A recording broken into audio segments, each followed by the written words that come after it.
Audio Jungle.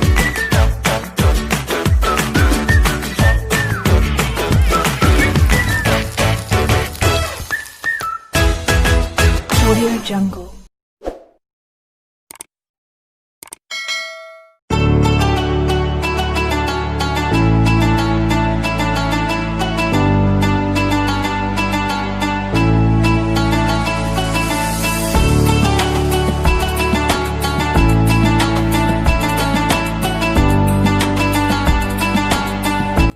Hi friends, പിന്നെ ഞാൻ വന്നിട്ടുള്ളത് ഈദ് വ്ളോഗും ആയിട്ടാണ്. ഇതിൻ്റെ തലേ ദിവസത്തെ ഒരുക്കങ്ങളും പിന്നെ ഈദിൻ്റെ അന്നത്തെ വിശേഷങ്ങളായിട്ടുള്ളൊരു ചെറിയൊരു വ്ളോഗാണ്. അപ്പോൾ നമുക്ക് വീഡിയോയിലേക്ക് പോകാം. അപ്പോൾ ഇത് ഈദിൻ്റെ തലേ ദിവസം രാത്രിയിലുള്ള ഒരുക്കങ്ങളാണ് കേട്ടോ. അപ്പോൾ ഈദിൻ്റെ അന്ന് കബാലി റൈസും പിന്നെ സേമിയ ക്യാരറ്റ് പൊട്ടറ്റോ പായസവുമാണ് ഉണ്ടാക്കുന്നത്. അപ്പോൾ അതിലേക്കുള്ള വെജിറ്റബിളൊക്കെ ഒന്ന് കട്ട് ചെയ്ത് വെക്കുകയാണ്.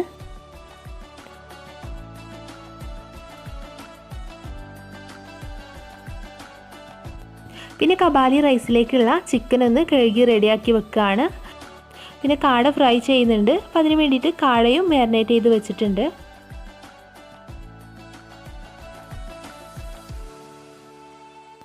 അപ്പോൾ ഇതിൻ്റെ അന്ന് രാവിലെ ആദ്യം തന്നെ ഉണ്ടാക്കുന്നത് പുഡിംഗ് ആണ്. ഈ പുഡിങ്ങിൻ്റെ റെസിപ്പി ഞാൻ ഈ വീഡിയോയിൽ ഉൾപ്പെടുത്തിയിട്ടില്ല.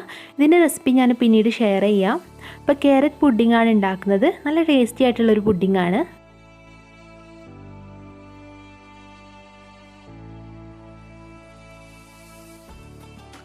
അപ്പോൾ പുഡിങ്ങെല്ലാം റെഡിയാക്കിയ ശേഷം പിന്നെ ഉണ്ടാക്കുന്നത് പായസമാണ്. അപ്പോൾ ക്യാരറ്റ് പൊട്ടറ്റോ സേമിയ പായസമാണ് ഉണ്ടാക്കുന്നത്. ഈ ഒരു പായസത്തിൻ്റെ റെസിപ്പി ഞാൻ ചാനലിൽ മുന്നേ അപ്ലോഡ് ചെയ്തിട്ടുണ്ട്. അപ്പോൾ കാണാത്തവരുണ്ടെങ്കിൽ കാണാം. ഞാൻ ലിങ്ക് ഡിസ്ക്രിപ്ഷൻ ബോക്സിൽ കൊടുക്കാം. അപ്പോൾ നല്ല ടേസ്റ്റിയും അതുപോലെ വെറൈറ്റി ആയിട്ടുള്ളൊരു സേമിയ പായസമാണിത്.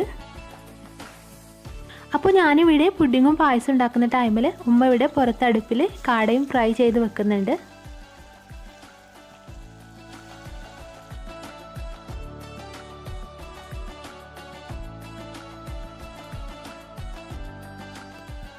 അപ്പോൾ പായസം ഇവിടെ റെഡി ആയിട്ടുണ്ട്. ഇനി നമുക്ക് റൈസ് ഉണ്ടാക്കിയെടുക്കാം.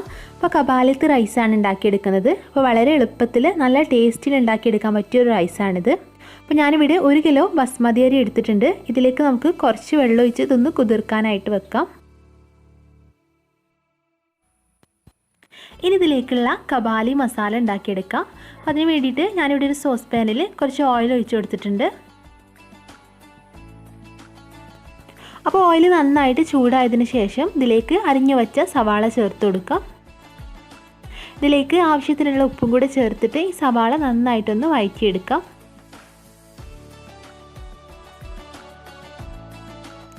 ഇതിലേക്ക് എരിവിന് ആവശ്യമായിട്ടുള്ള പച്ചമുളക് ചേർത്ത് കൊടുക്കാം. എന്നിട്ട് നല്ല പോലെ ഒന്ന് മിക്സ് ചെയ്തെടുക്കാം.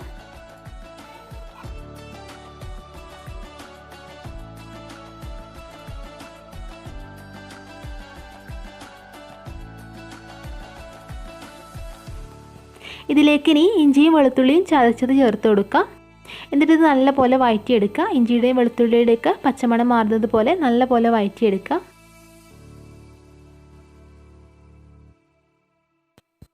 അപ്പോൾ ഇഞ്ചിയും വെളുത്തുള്ളിയൊക്കെ നന്നായിട്ട് വഴറ്റിയെടുത്തിട്ടുണ്ട്. ഇനി ഇതിലേക്കൊരു 1/4 ടീസ്പൂൺ മഞ്ഞൾപ്പൊടിയും 2 ടീസ്പൂൺ മല്ലിപ്പൊടിയും 2 ടീസ്പൂൺ കബ്സ മസാലയും പിന്നെ അതുപോലെ 2 മാഗി ക്യൂബ് കൂടെ ചേർത്ത് കൊടുക്കാം. ഇനി ഈ പൊടികളുടെ പച്ചമണം മാറുന്നത് വരെ നന്നായിട്ടൊന്ന് വഴറ്റിയെടുക്കാം.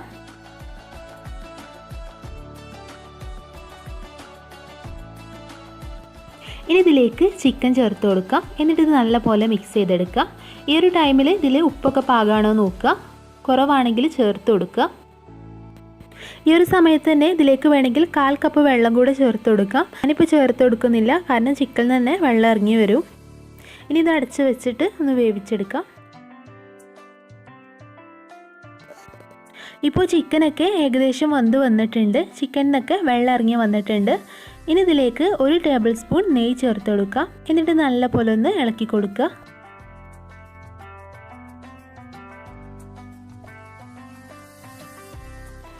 ഇനി ഇതിലേക്കൊരു 3 ടീസ്പൂൺ കുരുമുളക് പൊടിച്ചത് ചേർത്ത് കൊടുക്കാം. എന്നിട്ട് ഇത് നല്ല പോലെ ഒന്ന് മിക്സ് ചെയ്തെടുക്കാം.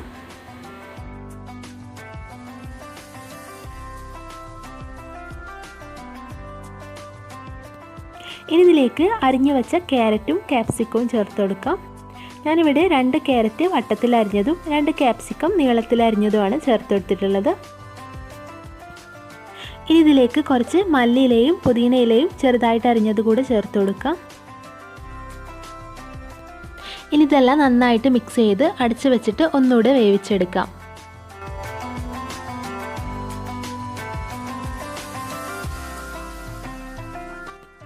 അപ്പോൾ ചിക്കനൊക്കെ നന്നായിട്ട് വെന്ത് വന്നിട്ടുണ്ട്. അപ്പോൾ നമ്മുടെ കബാലി മസാല ഇവിടെ റെഡി ആയിട്ടുണ്ട്. ഇനി നമുക്കിതിലേക്കുള്ള റൈസ് റെഡിയാക്കാം. അപ്പോൾ ഞാൻ അടുപ്പത്തൊരു പാത്രം വെച്ചിട്ടുണ്ട്. ഇതിലേക്കൊരു 2 ടേബിൾ സ്പൂൺ ഓയിൽ ഒഴിച്ച് കൊടുക്കാം. അപ്പോൾ ഓയിൽ ചൂടായതിന് ശേഷം ഇതിലേക്ക് കുറച്ച് ഏലക്കയും പട്ടയും ഗ്രാമ്പും ഇട്ട് കൊടുക്കാം. ഇനി ഇതിലേക്ക് ആവശ്യത്തിനുള്ള വെള്ളം ഒഴിച്ച് കൊടുക്കാം. അപ്പോൾ ഞാനിവിടെ 1 കപ്പ് റൈസിന് 1.5 കപ്പ് വെള്ളം ആ ഒരു അളവിലാണ് ഇതിലേക്ക് വെള്ളം ഒഴിച്ച് കൊടുത്തിട്ടുള്ളത്. അപ്പോൾ വെള്ളം ഇവിടെ നല്ലപോലെ തിളച്ച് വന്നിട്ടുണ്ട്.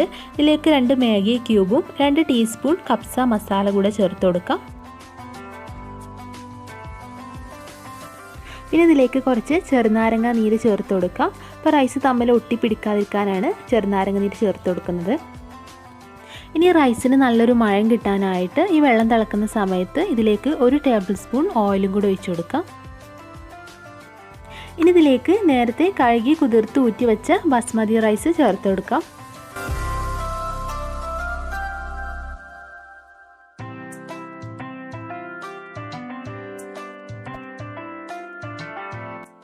ഇതിലേക്ക് ആവശ്യത്തിനുള്ള ഉപ്പ് ഇട്ടെടുത്ത ശേഷം നന്നായിട്ട് ഇളക്കി യോജിപ്പിച്ച് അടച്ചു വെച്ചിട്ട് ലോ ഫ്ലെയിമിലിട്ട് ഈ റൈസ് ഒന്ന് വേവിച്ചെടുക്കാം.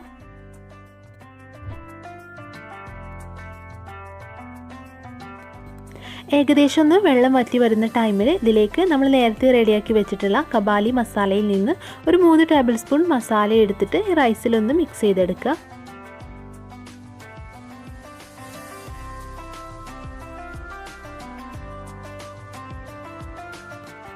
ഇനിത് വീണ്ടും അടച്ചു വെച്ചിട്ട് വേവിച്ചെടുക്കാം.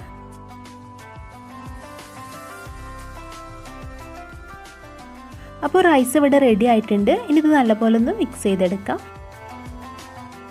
അപ്പോൾ ഫുഡെല്ലാം റെഡിയാക്കി പിന്നെ ക്ലീനിങ്ങും കുളിയൊക്കെ കഴിഞ്ഞ ശേഷം ഞങ്ങൾ ഫുഡെല്ലാം ടേബിളിൽ എടുത്ത് വെച്ചു.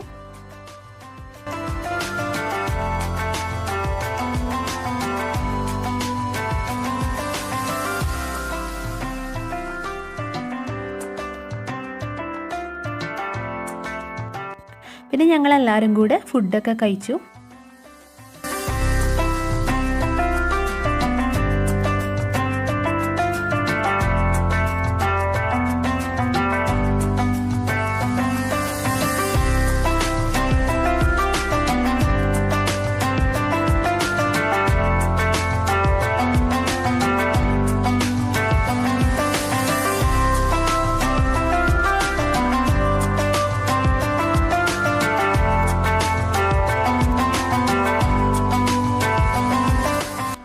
അപ്പോൾ ഫുഡൊക്കെ കഴിച്ച് കഴിഞ്ഞ് ഒന്ന് റെസ്റ്റ് എടുത്ത ശേഷം പിന്നെ ഞങ്ങൾ മൈലാഞ്ചി ഇടാണ്. അപ്പോൾ തലേ ദിവസം മൈലാഞ്ചി ഇടാനൊന്നും ടൈം കിട്ടാത്തതുകൊണ്ട് ഈദിൻ്റെ അന്നാണ് ഞങ്ങൾ മൈലാഞ്ചിയൊക്കെ ഇട്ടത്. അപ്പോൾ ഈദിൻ്റെ അന്ന് രാവിലെ മുതലേ ചെറിയൊരു മഴയൊക്കെ ആയതുകൊണ്ട് തന്നെ ഞങ്ങൾ എങ്ങോട്ടും പോയില്ല. എങ്ങോട്ടും പോകാനുള്ളൊരു മൂഡുണ്ടായിരുന്നില്ല. ഞങ്ങൾ വീട്ടിലിരുന്ന് തന്നെ ഈദ് ആഘോഷിച്ചു.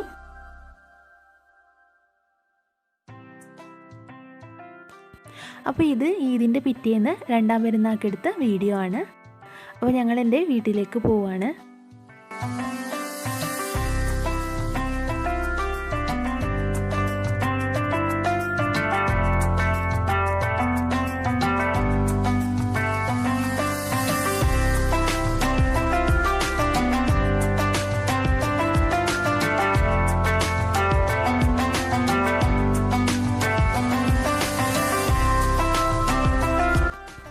അപ്പോൾ എൻ്റെ വീട്ടിൽ ഇത്തവണ പെരുന്നാൾക്ക് എല്ലാവരും ഉണ്ടായിരുന്നു. അമ്മായിമാരും കസിൻസും എല്ലാവരും ഒരുമിച്ച് കൂടിയൊരു പെരുന്നാളായിരുന്നു ഇത്. അപ്പോൾ ഇതൊക്കെയായിരുന്നു എൻ്റെ പെരുന്നാൾ വിശേഷങ്ങൾ. അപ്പോൾ ഈ വീഡിയോ നിങ്ങൾക്ക് ഇഷ്ടപ്പെട്ടാൽ ലൈക്ക് ചെയ്യാനും ഷെയർ ചെയ്യാനും മറക്കരുത്. അപ്പോൾ പുതിയൊരു വീഡിയോ ആയിട്ട് നമുക്ക് വീണ്ടും കാണാം. Thanks for watching.